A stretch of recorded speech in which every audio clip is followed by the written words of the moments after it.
Digimon Beatbreak, to me, continues to be one of the best pieces of Digimon media we've had in the last 5 to 10 years, if not longer, with a great cast of characters tackling pretty intense issues, but also just being a good season of Digimon, if a little bit unconventional. So on today's video, I want to talk, of course, about what we've had in Digimon Beatbreak recently that's been interesting to me, but also this overarching theme of doing what previous Digimon media didn't, including Time Stranger, and pretty big amount and kind of focus on Armor Digimon. Also, don't worry about the marks on my nose and forehead. I picked a fight with a Zit robot and I didn't win. Skynet is real.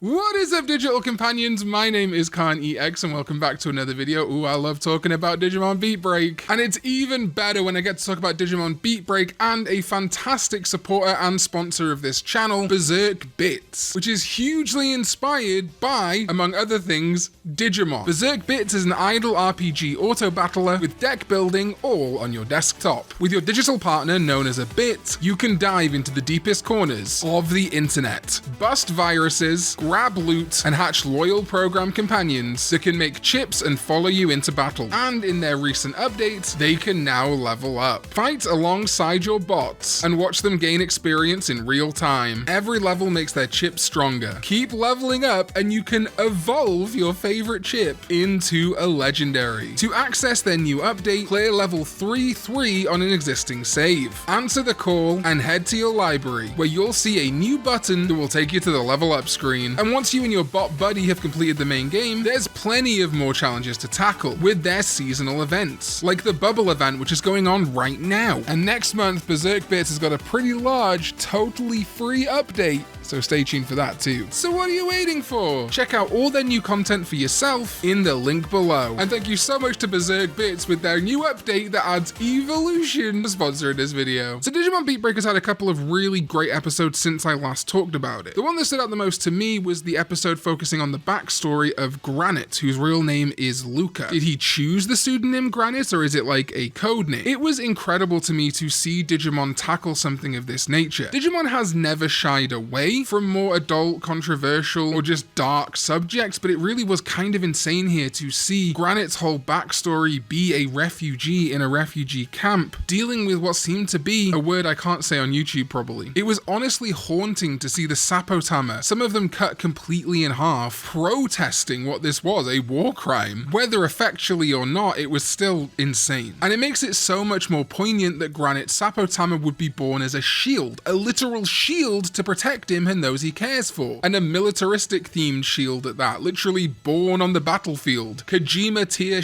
right there. Also, getting Reina and Pristimon flashback in development was awesome, because I know it's something a lot of people have criticized the show for so far, but both that episode and indeed the episode preceding it, we got more of Reina and Pristimon, which I thought was great. But also the episode with Granite and Reina going off into the snowy wastes featured heavily on Moosemon, an Armor Digimon. And this isn't the first Armor Digimon we've seen in this season, of course. Hotaruko's Shakomon digivolves into a Tylomon, and Kenkimon showed up in episode 5. What is interesting in this episode though is that Moosemon is referred to as Seijuku-ki, maturity stage, or in the subtitles, champion straight up, not an armor level like in the reference book. Now this is far from the first time Armor Digimon have been used as regular evolutions without using an Armor Digi-Egg, and certainly not the first time that in some media Armor Digimon have been referred to as champions, or like I say, Seijuku-ki adults. But it's really interesting to me for the world of Beatbreak to specifically say this is a champion when we're more so in an era now when Armor Digimon show up, like for example Pegasusmon in Adventure 2020, it got question mark in its analyzer. It's really odd to me that Beatbreak would choose to specifically say, no, Moosemon is a champion here, and I doubt they just forgot it was an armor. It's actually specifically a Hawkmon armor, usually with the Digi-Egg of Hope, which makes sense, I guess. The Digi-Egg of Hope is based on constellations. There is a moose constellation, sort of, but they're also all like quadruped beasts. I don't know. Funnily enough, Ghost Game actually had Orcamon show up, which was a Hawkmon reliability armor, but was just used as a regular Hawkmon evolution in that series. Like I say, combining that with the fact Tylomon is Shacomon's de facto evolution, it really makes things interesting. Hotaruko's Digimon being born as an aquatic Digimon covered in a thick clam shell makes sense for an older sister who presumably it seems lost a father and now feels an intense desire to protect her family, like we learned in the new episode. Perhaps losing her father in the events that decimated coastal areas that World Union leader Chairman Wong detailed a few episodes ago could lead to, you know, an aquatic armored Digimon that literally becomes an aquatic armor Digimon. I love how they are tying in the themes of the characters, the things they went through, into the Digimon that are birthed from their Sapotama. Geckomon, interestingly, coming from Tomoro, right? There's this weird desire to consume, almost like they can't get enough E-Pulse. And plenty of the characters throughout the season. Shademon manifesting as Haruko's literal darkness. So like I say, that brings us up to about 3 armor Digimon this season already. Maybe I've missed one somewhere. Again, not super unusual, as Ghost Game had Hawkmon becoming Orcamon, but it is notable. And speaking of Moosemon being given an actual level, Burpmon showed up in the most recent episode too, and was shown to be unknown level still. Consistent with this Digimon reference book, they didn't decide to assign this a conventional level. So it's not like the world of Beatbreak doesn't have these unconventional levels if Burpmon's here and an unknown. So why would a Armor Digimon not be the Armor Digivolution level, which we know is a thing? If we go to Moosemon's Digimon Encyclopedia listing, which it has on the website, its level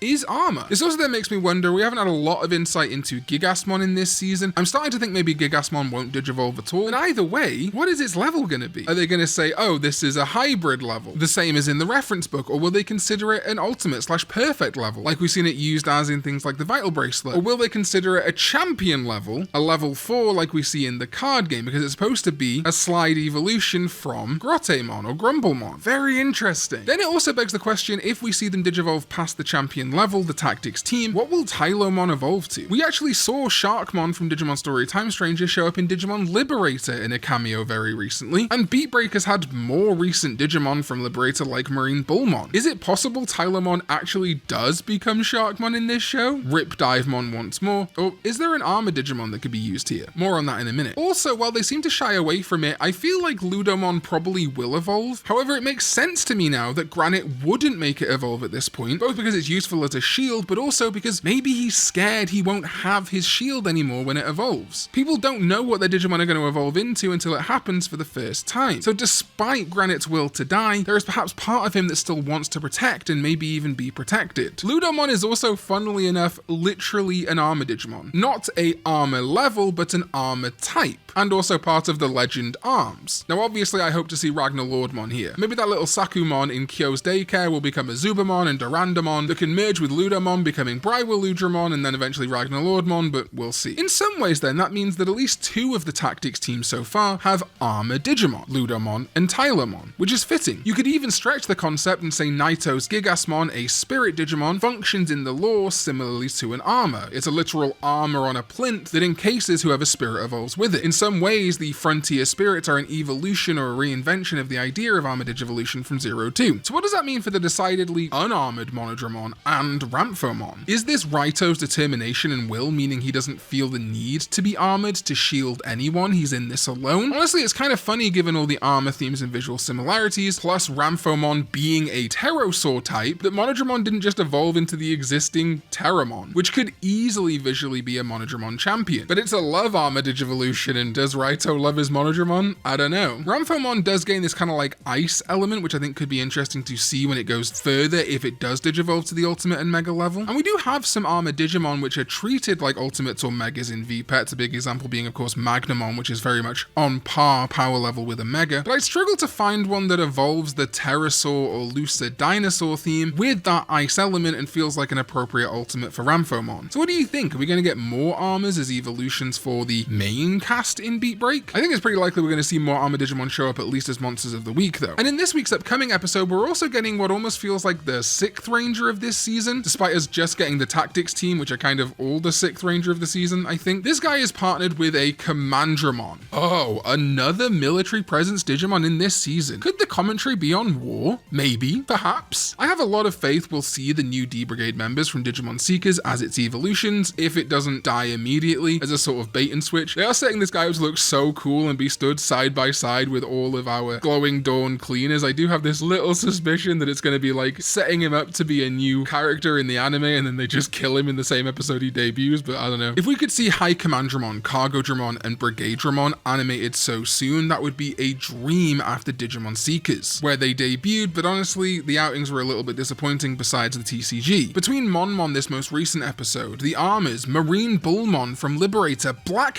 Gaugamon getting its anime debut after very few appearances anywhere, and even the return of Digimon like Shamblemon, which debuted in the most recent previous season Ghost Game, it really feels like Beatbreak is using its assets, chiefly existing animation and design sheets from Adventure 2020 and Ghost Game, wisely to bring us animated versions of both really new and long wanted or overshadowed Digimon, and it really feels fantastic. Plus the first ever episode opened on Fun Beamon, Waspmon, and Pupumon, so I can't stop winning. But I am curious how they're going to treat Armor Digimon for this season. I do not expect Digimentals to show up, Armor Digi-Eggs to show up. That would just be kind of crazy to me in a very gimmick light season, but it's really curious to me that they specifically said Moosemon was a champion. And what this means for all other Digimon going forward, including Gigasmon That Spirit, I'm really keen to see. If you got this far and you want to get caught up on Digimon Beatbreak or you haven't watched the dub yet, Crunchyroll, at least in America, have released another 5 episodes English dubbed. Not in my country, but you know, it is out there now, so if you want to go check that out, we're up to episode 10 English dubbed right now. But that is it, my thoughts on Beatbreak's new evolutions and armors going on, plus the whole theme of the show is just goddamn fantastic. Let me know if you're enjoying Beatbreak in the comments down below, and how do you feel it's doing with using like overshadowed or very new Digimon in comparison to things like Time Stranger. I feel like weirdly, while Time Stranger introduced new Digimon, the rest of its roster was pretty safe apart from things like Hyokomon and stuff being really cool, whereas like Beatbreak feels like you just truly don't know what Digimon's going to show up week to week. Thank you to my sovereigns, ZDK14, Chaotic Prophet, Lupus Lichlord, and Jeremy Babineau over on patreon.com/Karn EX, and everyone else there who supports me too. I've got some really cool stuff coming up for you guys very soon, and my YouTube channel members here on YouTube too. You guys are absolutely killing it. I appreciate you so much, and I'll see you next time when we go digital.